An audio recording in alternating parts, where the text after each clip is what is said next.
Hello, good day. How is everybody doing? It's Fallon, aka Amore the Poet, pound 24. I hope everybody enjoyed their week.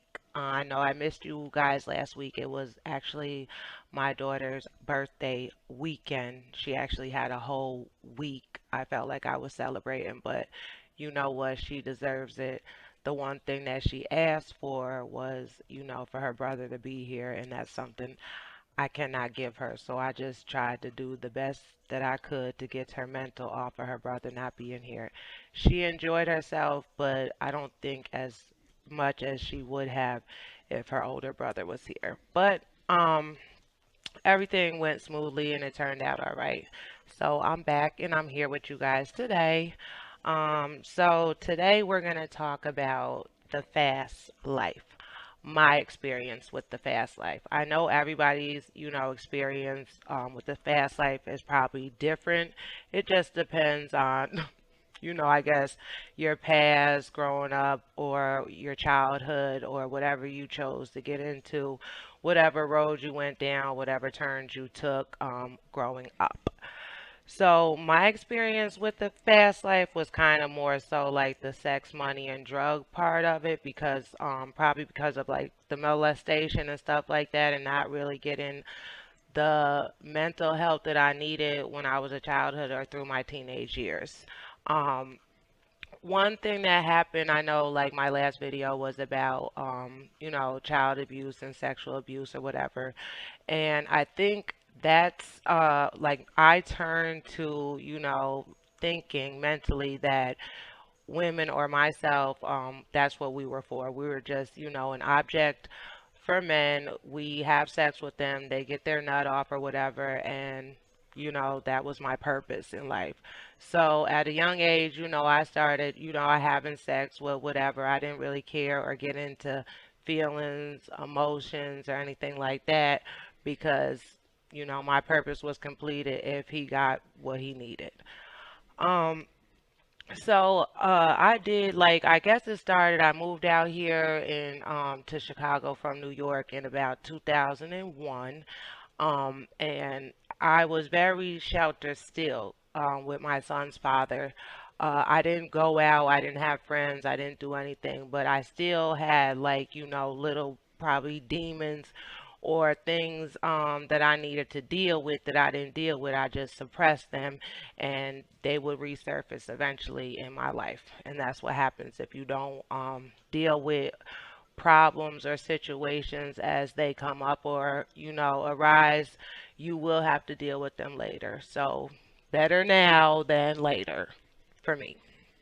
Um, so how it actually started in my adult life is that my son's father friend or whatever was having a bachelor party, and then the females were having a bachelorette party, and they were begging me to come out the house, and I'm like, no, I'm just gonna stay inside. I just had this baby, and which was Shakur, my son, so it was my firstborn. He was only like a couple weeks. I wasn't really up to leaving him in the house and me going out in the first place, but eventually I did go out. And when I went there, they had a stripper, a male stripper. I didn't even know anything about strip clubs, strippers, anything. I didn't know about this life at all. So when I went to this party, I was like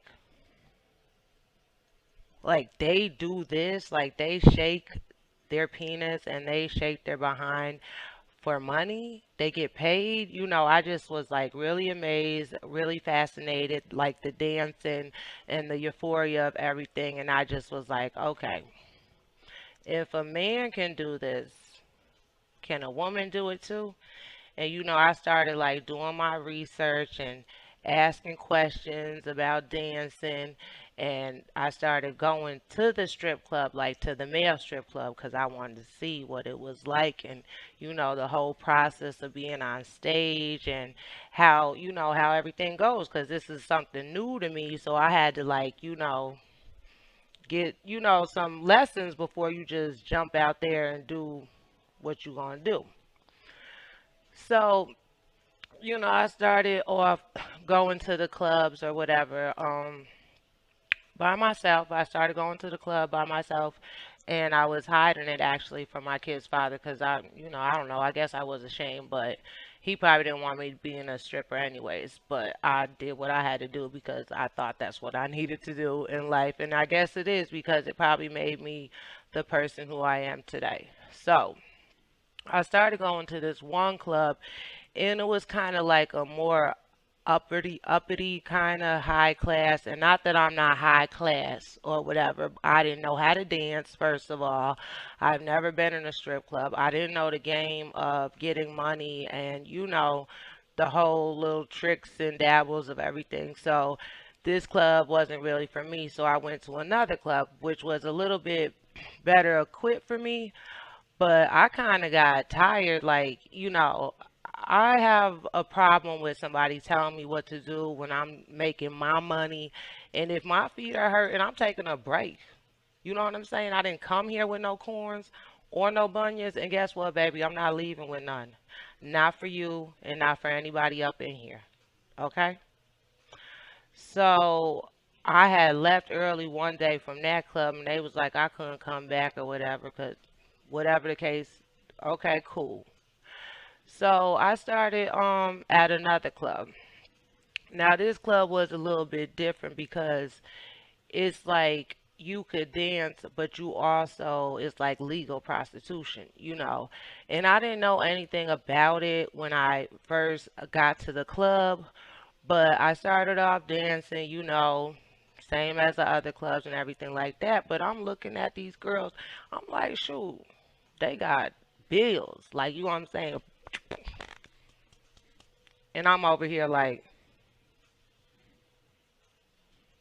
I'm like, I need to step my game up. I need to ask some more questions because I think I'm a little bit behind. So when I started asking questions, it wasn't all as glory as it seems, just you getting money. Because there's other things that come along with just getting the money. Like I got introduced to the ecstasy pill, which takes everything, which takes your emotions and feelings away. You start drinking, mixing it with the pill. You start doing things strange for change or whatever you need to do to get your money, but everything is fast. You getting the money, you doing the drugs, you spending the money, you going back to work, you sleeping all day. It's just a repetitive cycle. And eventually, what happened for me was, I met somebody at the club, actually my daughter's father, and this is the first. I never like went outside of clubs with men. I just didn't feel safe doing that. That wasn't my thing. But he just was very persistent, in getting with me, and I'm like, okay, whatever.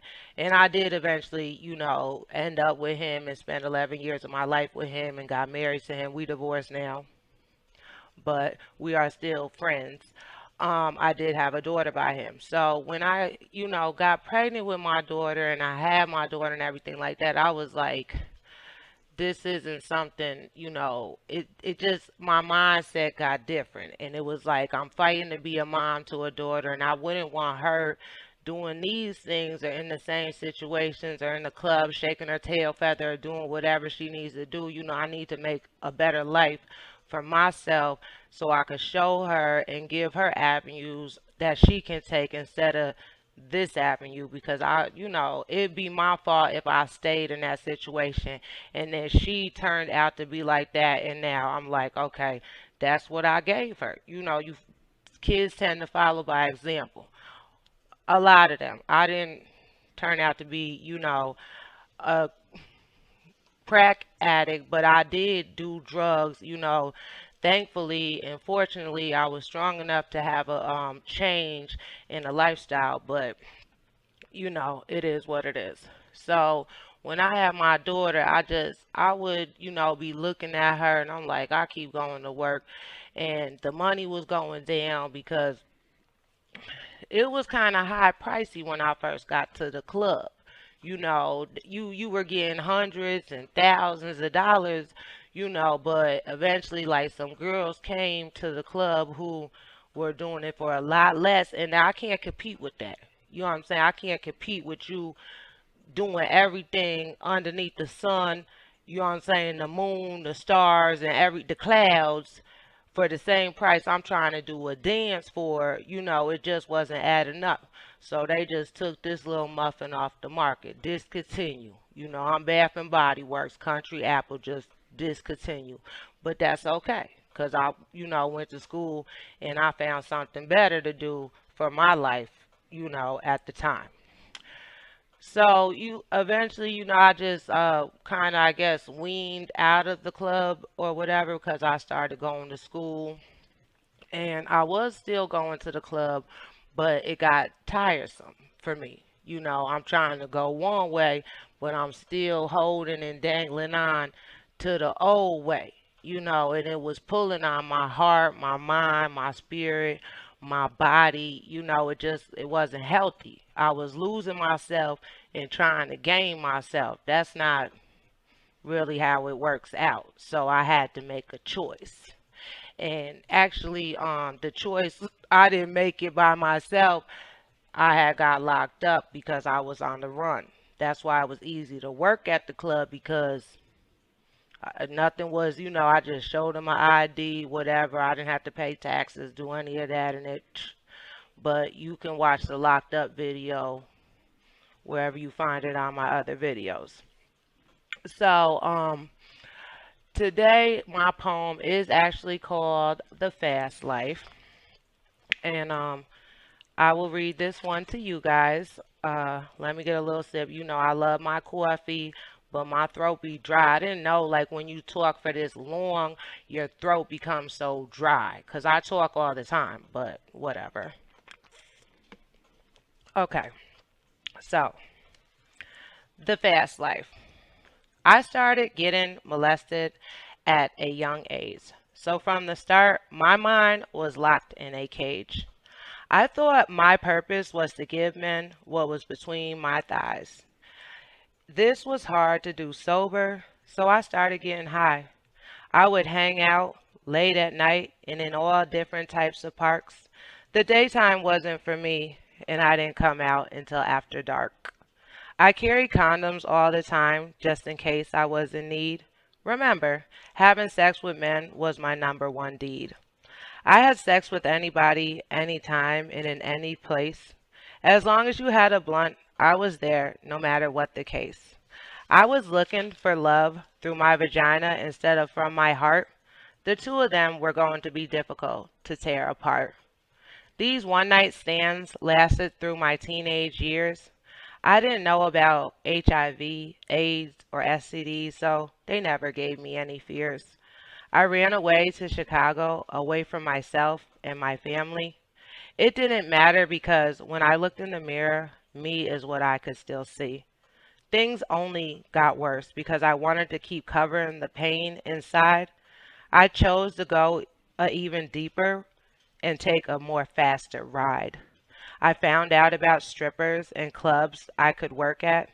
This was right up my alley, and I could perfectly fit that hat. I mean, I was already having sex with everyone for free.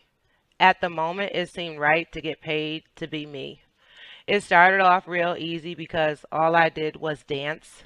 Nobody knew my past, so I thought I might have a chance. I shook my butt in a thong, and the men paid to see my body. Whenever they touched me, it was a bigger fee. At the end of the night, I counted up all my bills. The veteran girls had way more, and to be like them was my will. I asked, how can I build my clientele and get more funds like the others? They said, you just can't dance and shake your buns for these brothers. I was going to have to give up one of these three hoes during the night. I said, I don't know about that because it doesn't feel right. Feelings didn't matter, and they had drugs to mask that. If I wanted big money, I was going to have to sell this cat. So I was introduced to the ecstasy pill one night. It took away what was left of me and made everything feel all right. I mixed the drugs with alcohol so I could totally be out of my mind. The more I took, the better I felt, and everything seemed just fine. So I started making the big money that I wanted so badly. I didn't realize it, but I was deteriorating the inside of me. The quicker the money came, the faster it went. Nobody explained this is what the fast life meant. I stayed in hotels and rented all types of fancy cars. This lifestyle of being a hoe didn't help my dreams go very far. I went shopping for clothes and never bothered to look at prices. Every day my life encountered overwhelming crisis. All I would do was ingest more drugs and go to work to get more money. I slept all day and worked all night, so my days were never sunny. My son saw his mother once a week because I was obsessed with being a whore. I was this person for about 3 years, maybe even 4. This madness was tearing my mind, body, and soul apart. Money and sex for these reasons was a mistake from the start.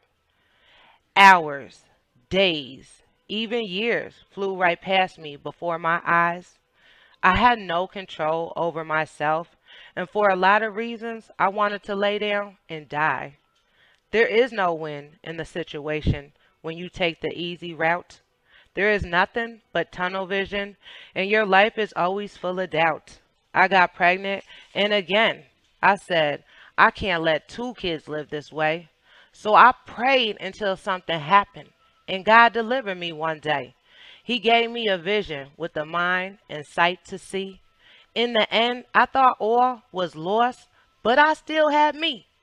I had to breathe, slow down if I wanted a family and to be somebody's wife. So think twice about your decision because there's no glory and peace when living the fast life. Amore the Poet, pound 24. So that was my experience actually. It'll go deeper. Probably when I come up with some more stuff, I'll write another poem or as I grow or as we grow and we go through this journey together. Um we'll talk about it another time. So I just want you to know that I'm here for you, that we continue to fight this battle together.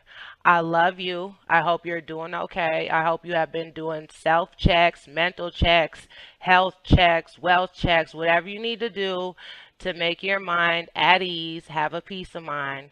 I love you. Stay focused. And until we see each other again, okay? Amore the Poet, pound 24.